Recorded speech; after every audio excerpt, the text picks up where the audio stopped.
호우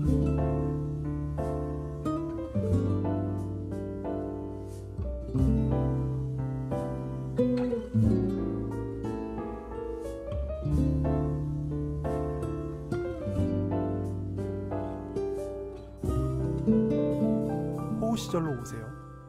그때 우리가 여기에 있습니다. 저는 또 이상 선생님한테 여쭤보고 싶은 게, 그러면 이제 브랜드 박사 있잖아요. 아버지 브랜드 박사. 브랜드 교수. 브랜드 교수. 네. 브랜드 교수는 어떻게 보세요? 닥터 브랜드는. 이 사람은 어떤 사람이에요? 이 영화를 보신 분은 다 알겠지만 만 박사의 어떤 설명을 통해서 플랜 A는 인류에게 어떤 희망을 주기 위해서 만들어진 거지. 사실은 방정식은 직접 블랙홀 안에 들어가기 전에 그 반밖에 알 수 없기 때문에 풀 수가 없다는 사실을 알게 돼요. 잠깐 제가 그러면 하나 이야기를 할게요. 혹시 못 보신 분들도 있을 테니까.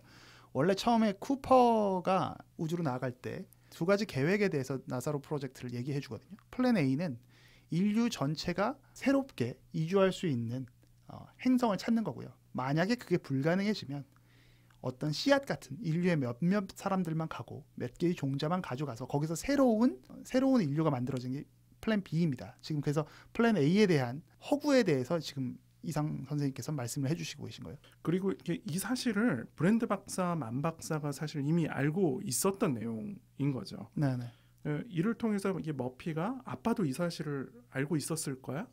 알고 있었던 건가? 하고 의심하게 되고, 따라서 만약에 아빠는 알고 있었다면 자기를 위해 가족을 버린 거다라고 생각하고 이 생각이 암세포처럼 퍼져서 머피를 힘들게 하게 되기도 합니다. 근데 이게 브랜드 박사는 어떤 측면에서 보면 나쁜 사람이에요. 그렇죠. 네. 그렇죠. 악역을 도맡아 하고 있는 캐릭터처럼 보입니다. 근데 이제 하지만 이게 브랜드 교수 자체를 보면 이 사람은 희망을 놓지 않고 있어요. 그러니까 플랜 A보다 플랜 B가 아직은 성공 확률이 더 높을 것이라고 믿고 있지만 일단은 플랜 A도 놓지 말자. 그리고 이걸 놓지 않으면 남은 인류도 희망을 갖게 되고, 지금 당장은 플랜 A를 성공시킬 수 없지만 일이 어떻게 될지 알 수 없지 않느냐라는 희망을 본인도 놓지 않고 있는 거예요. 그러니까 하지만 브랜드 박사는 늙었고 이게 플랜 A가 성공하는 것을 볼 수 있을 만큼의 수명이 남아있지 않은 상태입니다. 왜 두 번째 우주 탐험이 우주선 이름이 엔듀어런스잖아요. 그렇죠. 인내심, 참을성, 아까 이제 존버 네. 그런 이야기도 하셨는데, 견딤, 인고, 끈기라는 뜻을 가지고 있는 단어예요. 네. 사실 이 단어가 이게 크리스토퍼 놀란 감독의 영화에서 처음으로 등장하는 단어가 아니에요. 그 왜 다크나이트에서도 조커가 무고한 사람들을 자꾸 이게 죽이기 시작하니까 이미 그 당시는 배트맨 덕분에 범죄율이 현저하게 줄어든 상황임에도 불구하고 이렇게 사람들이 죽어나가는 거는 배트맨 때문이다. 이렇게 원인을 돌리니까 브루스 웨인이 자신이 배트맨임을 알리고 자수하려고 하거든요. 그렇죠. 이때 집사인 알프레드가 브루스 웨인에게 You must endure라고 이야기를 해요. 네네. 참고 견뎌야 된다라고 하는 거거든요. 지금은 시민들이 힘들어하기 때문에 당신이 배트맨임을 자수하려고 하지만 이 시간을 버티고 기다리고 견뎌야 한다는 말을 하는 건데, 사실 이게 심리상담에서도 어떤 고난의 상황이 닥칠 때 바로 어떤 충동적인 행동을 하는 것이 아니라 일단은 좀 기다려보고 또 이게 버텨보니까 이 문제에 대한 어떤 새로운 시각이라던가 통찰을 얻게 되는 경우가 있거든요. 네. 왜 우리도 충동적으로 뭔가 결정을 하고 이렇게 후회할 때가 있잖아요. 그렇죠. 그리고 그 다음에 비슷한 상황이 오면 조금 더 이게 기다려보게 되기도 하고, 네. 브랜드 박사는 일단 뭔가 실마리가 나타날 때까지 기다려보는 거예요. 버티는 거죠.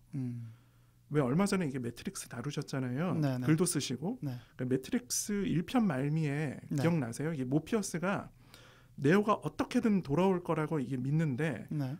센티넬들이 이제 함선에 다가오고 있는 그렇죠. 상황이에요. 일촉즉발의 그렇죠. 위기 상황이죠. 그래서 EMP를 발사하면 네오가 죽지만 발사하지 않으면 모피어스와 함선에 있는 트리니티가 죽는 상황입니다. 그렇죠. 네. 근데 위기 상황에서 모피어스는 EMP 발사 버튼을 감싸고 있는 플라스틱 보호대를 열면서도 끝까지 버튼을 안 눌러요. 일단은 준비는 하되 마지막까지 버텨보는 거죠. 네. 그러니까 이런 모습이 이 브랜드 교수가 가지고 있는 그런 모습이 아닌가. 왜 그런 말 있잖아요. 끝날 때까지 끝난 게 아니다. 요기베라의 야구 명언이죠. 네. 되게 너무 재밌는 관점인데요. 지금 이 선생님의 이야기를 듣다 보니까 그 알프레드가 사실 지금 이 브랜드 교수잖아요. 그렇죠. 이것도 논란의 어떤 복선인가요? 되게 재미있네요. 이 관점이.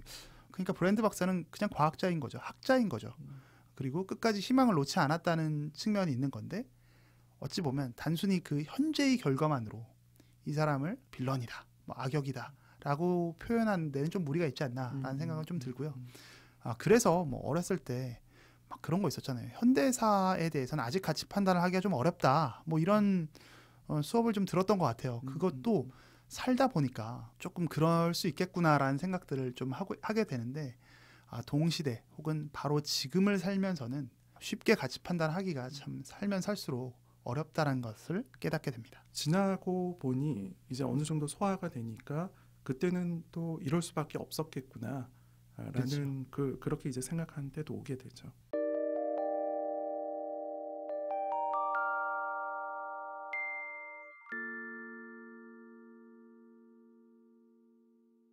크리스토퍼 놀란 감독의 역작 인터스텔라를 발굴 중인 저희 호우 시절 원우 씨 없이도 고군분투하고 있는 저는 조쿠나이고 오늘은 특별히 심리 상담 전문가, 근데 뭐 거의 물리학 전문가 같아요. 이상 선생님을 모시고 발굴 중에 있습니다.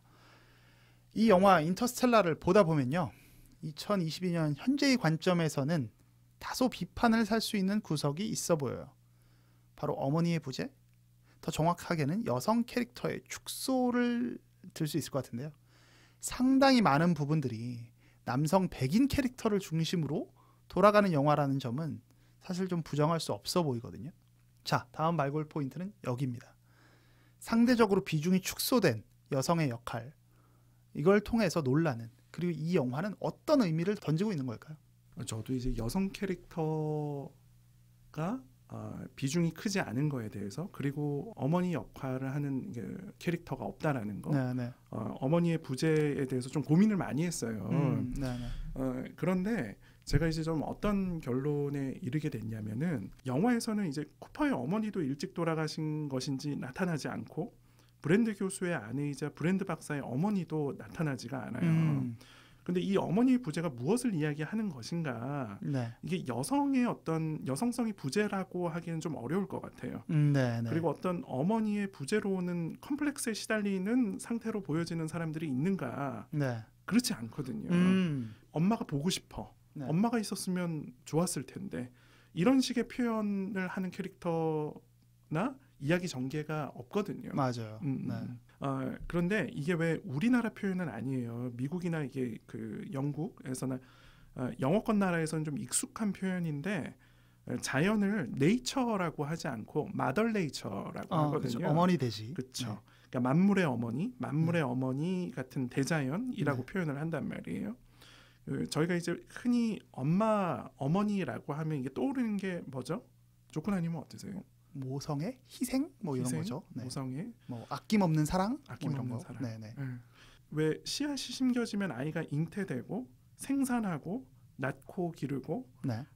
그냥 단순히 여성이고 엄마가 아니라 이러한 과정들이 일종의 어떤 섭리를 표현하는 것 같아요. 그런데 영화 속에서는 어떻게 표현이 되냐면, 병충해 때문에 이제는 옥수수도 제대로 재배하지 못하는 어떤 상황으로 표현이 되는 그렇죠. 거죠. 이게 먹을 것이 없는 거예요. 자연에서 뭔가 이게 생산되는 것이 점점 없어지고 땅의 소출을 기대할 수 없는 상태. 네네. 이런 거를 이제 어머니 부재로 표현을 한 게 아닌가 하는 생각이 들죠. 그러니까 그렇기 때문에 머피가 일종의 어떤 데모신 같은 역할을 결국에는 하게 되는 것 같아요. 네. 결과적으로 사실 데모신이 되죠. 그렇죠. 머피로 인해 인류가 이주를 할 수 있게 되었으니까. 그렇죠. 그러니까 어머니의 부재는 이 영화에서는 그렇게 좀 보여졌습니다. 뭐 놀랍도록 저랑 동일한 의견이고요. 제가 말씀하신 부분을 조금만 뭐 서포팅하는 차원에서 말씀을 드리면, 이런 부분인 것 같아요. 지구의 모습을 보면 종말에 가까운 이 지구의 모습이 엄청난 혼돈으로 막 드라마틱하게 표현되지는 않는 것 같아요. 그러니까 황폐하고 건조해요. 대신 흔히 이제 어머니라는 역할이 어떤 아낌없는 사랑, 어떤 모성애 같은 것들이 생각나는데, 달리 말하면 사랑 없이도 생을 살 수는 있는 거예요. 하지만 그건 이제 물리적이고 오직 기능적인 생명의 연장인 거잖아요. 근데 반대로 이제 쿠퍼 스테이션 말씀하셨던 것처럼 머피가 일종의 새롭게 인류를 구원해서 만들어내고 있는 이 쿠퍼 스테이션의 모습은 뭔가 생기 넘치고 좀 다르단 말이에요. 이 지구의 모습과 다르게. 그러니까 이 부분은 대조적이고 좀 따뜻하고 생명력 넘치는 느낌을 관객들이 감지하게 연출을 했거든요. 이때의 머피가 이제 한 가정의 어머니이자 할머니이고 뭐 어떤 어머니 돼지 같은 역할을 정말 하고 있는 부분이 아닐까. 사실 이 영화는 물리학을 가장한 사랑 영화잖아요. 사랑, 희생, 약속 뭐 이런 고전적 가치에 대한 희구를 담고 있는데 오히려 어머니의 부재를 통해서 사랑이 부족한 현재의 지구를 보여주고 있는 게 아닐까. 무언가 결핍이 있는 지구의 모습을 그려내는 게 아닐까. 뭐 사실 그래서 거의 지금 이 선생님이랑 전 동일한 생각을 했던 것 같아요. 그래서 매우 흥미롭게 들었고 원우 씨 해석도 좀 제가 전해드리면 원우 씨는 또 이런 생각을 했더라고요. 그러니까 기계적으로 굳이 남녀의 성을 구분하는 건 좀 여기서는 좀 제한이 있는 것 같고 쿠퍼가 머피에게 보여주는 사랑이 부성이기도 하지만 동시에 모성적인 부분도 있지 않느냐. 그래서 어떤 여성적이고 어떤 고결한 사랑의 모습도 희생하는 모습도 그려내고 있다고 보고 있고 머피나 NSOA는 오히려 그동안 전통적으로 남성적이라고 간주하는 탐험정신이나 도전정신 같은 걸 보여줬던 캐릭터이기 때문에 크리스토퍼 놀란 감독이 하려던 작업은 여성 캐릭터에 대한 탈색이 아니라 오히려 그런 류의 성적 고정관념을 이제 크로스해서 교차해서 해보려는 이제 시도를 탈피한 거죠. 네, 한 것 같다라는 의견도 되게 일리 있게 사실 제가 원우 씨 의견을 들으면서 생각을 했었습니다. 그래서 영화를 보면 처음에는 이제 NSOA가 머리도 이제 막 짧게 자르기도 하고 톰보이 스타일. 그렇죠. 네네. 톰보이 스타일로 머리를 자르기도 하고 그리고 머피 역을 맡았던 제시카 차스테인 네. 네, 어떤 모습을 이렇게 외형적인 어떤 모습을 이제 좀 보면 약간 이지적이고 좀 차갑기도 하고 약간 또 강인한 느낌, 강인한 그런 느낌을 주죠.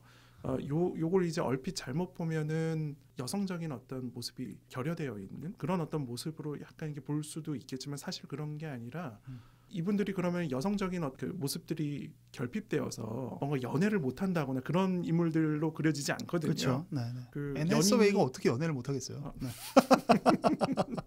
네. 연인은 이제 너무나 안타깝게도 N번째 행성으로 그렇죠.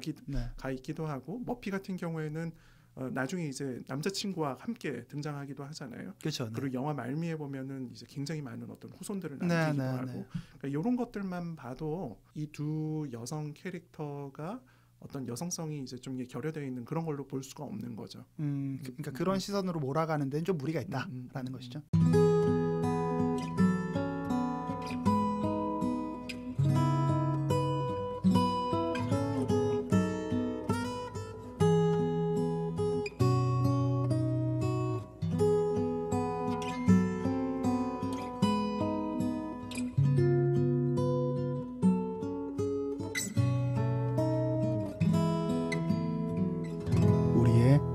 호우 시절